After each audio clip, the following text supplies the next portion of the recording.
Today I'm here in the town of Terrenceville, population of about 500 people, just off the Burin Peninsula, and we're going to take a look at what's happening down on the beach and take a look around the place just to get a feel for it.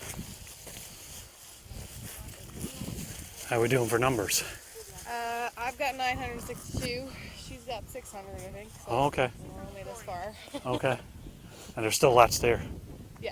right? Yeah. This is only the big stuff. Yeah. Everyone got different numbers. Yeah.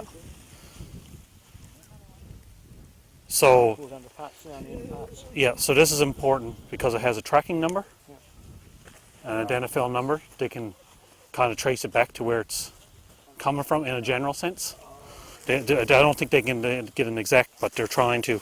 So it's very important to find identifiable markings.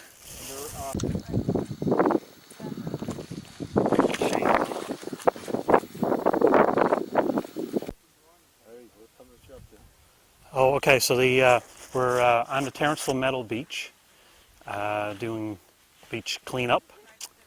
Some employees from MUN who work in this area of the environment, and so they've gratefully come out to help us get going. There is another project, or several projects like this going on in Placentia Bay. They weren't aware of our problem. I emailed the contact I had at MUN, and then I got the ball rolling. So they volunteered to come out, and so generally what they're trying to do, it's more of a research study, so that they got actually identifiable parts of garbage pieces, so that they can actually use that to organize and group all the pieces of garbage in a manner so that you can actually identify that 70% of it is commercial, for instance, and 30% is residential, or after 70% is commercial, how much of it comes from lobster pots, how much comes from crab, how much comes from just general fishing and other forms of garbage. So the beach is about, a kilometer or more long, and it's pretty much covered, and we've only done an area of probably a couple hundred feet,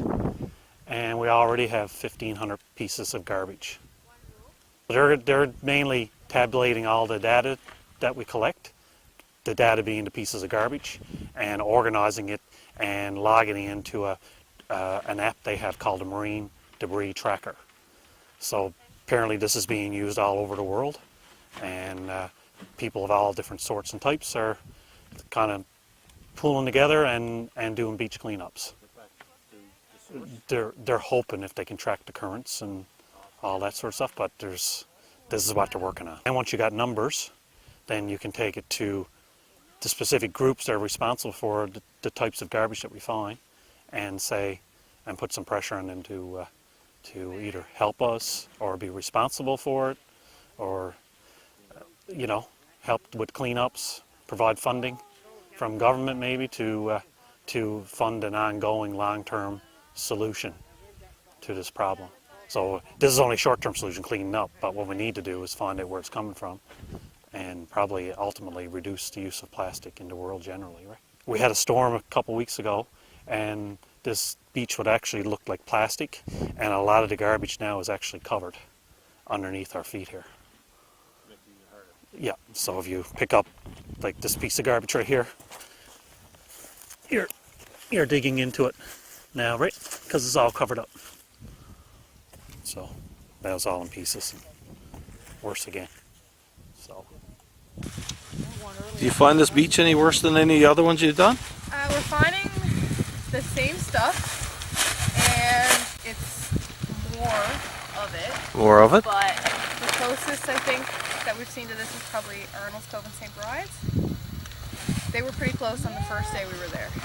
St. Croix starting to compare. St. Croix actually is definitely worse. But that's, nobody lives there, so you don't get many complaints about it, but it is really bad. Well, that was an interesting visit into Terrenceville.